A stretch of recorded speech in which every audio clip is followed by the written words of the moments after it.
Naniniwala ka doon? Pwede? Hindi rin po. Pero iniisip ko siya sa pagtitipid na paraan pero hindi talaga eh. Kakayanin, ano? Magkano budget mo? Oo, yung usual na Noche Buena nyo before. Ay, kaya ka pa sa kanya dyan. Eh, 500. Parang Hindi ka siya 500 sa tingin mo, Will, magkano budget? chips na lang tayo nito. Soft drink and ano lang. Ikaw, magkano yung budget mo sa Noche Buena? Kung Siyempre sakali. mga 10,000 yan, te. Ko, Hindi ngayon, mababa 10,000. Pang damit pa lang.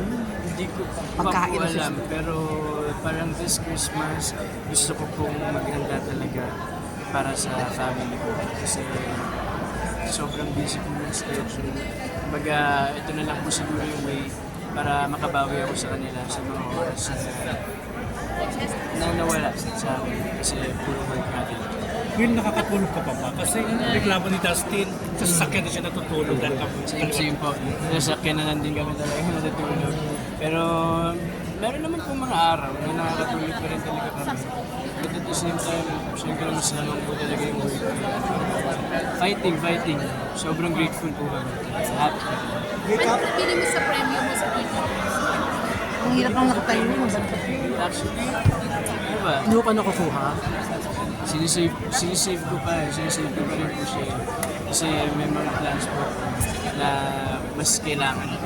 Pero lumipat po ako ng place. So yung bagong achievement po. Yung bagong achievement is Okay. Bago piling condo mo. hindi naman po pinili. Kasi iba po yung plans ko. Will, medyo late ako. Pasensya ka na. Pasensya. Nakapag-file ka na ng kaso? Kaso? Kaso? Oo. Hindi regarding sa mga bashers, mga... May plano na yan. Hindi pa ako nakapag-consultant po. Pero may mga nakakausap na rin po ako sa issue niya. Kasi meron din po mga tito na police, ganyan. So tinutulungan din naman po nila ako, mga friends. And all yan, si Rick Kip, tinutulungan nila ako. Pero so far, after nung tweet ko, nawala naman sila. So, Pero naapektuhan ka. Totoo. oo naman, syempre, napagduhan po ako din. Lalo na tungkol sa magulang na yun. Hindi attract siya nga Hindi na po makatwira na idamay nila yung family ko. Kasi wala naman po sila sa industry. Wala naman silang ginagawa. And ako personally, wala naman din po ako. Working, doing what I love. Pero, Yeah.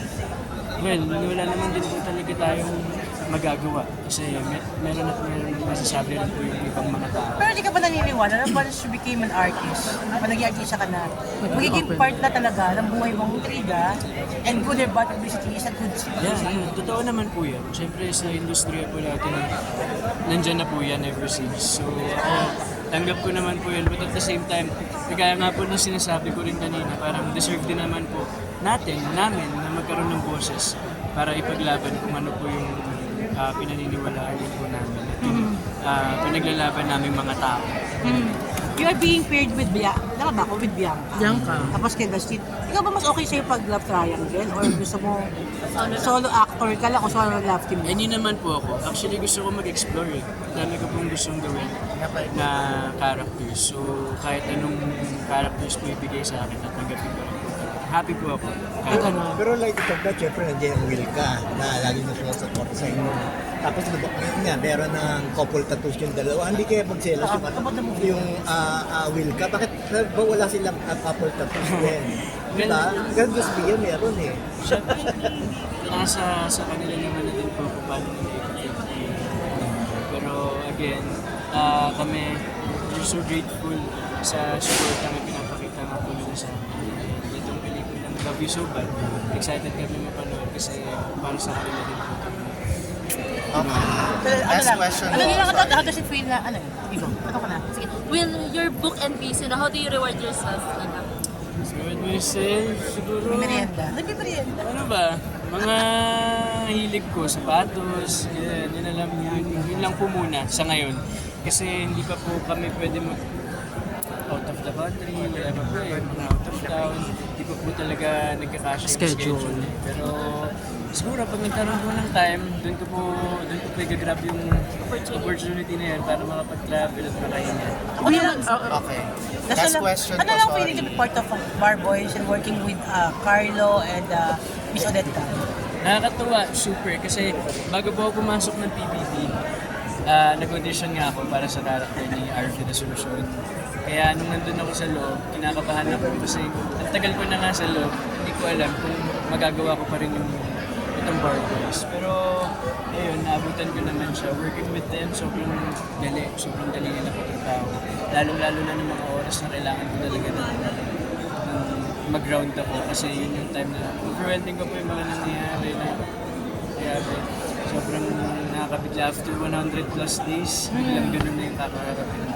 Nakapanibago, pero hindi ko sila nagkulang mabigay ito sa tamang path. Will, kamusta lang yung pagbabalik mo sa bahay ni Kuya? Nakakatuwa, nakakamiss. Nakakamiss yung bahay ni Kuya, nakakamiss makausap si Kuya. And at the same time, sobrang welcoming ng mga bagong housemates ngayon. Napakabait nila. And nag-enjoy kami super. Reaction, mas maingay daw yung batch nyo. Oo nga. Mas maingay. Negative yung ngayon. Hindi naman negative, mas maingay lang yung batch nyo. Grabe naman yung negative. Ewan ko po eh. Actually, hindi po ako masyado nakakaano ngayon eh. Nakaka-nood masyado ng TV. So, hindi ko po alam na meron pala mga ganyan pag-compare. Pero, yeah, kung ano man po yung kinalabasan ng season namin, syempre, nakakataba ng puso, masaya po kami. Eh, sana supportahan po nila itong season. Para mga backstabber. Thank you. Okay, maraming salamat sa iyo. Thank you.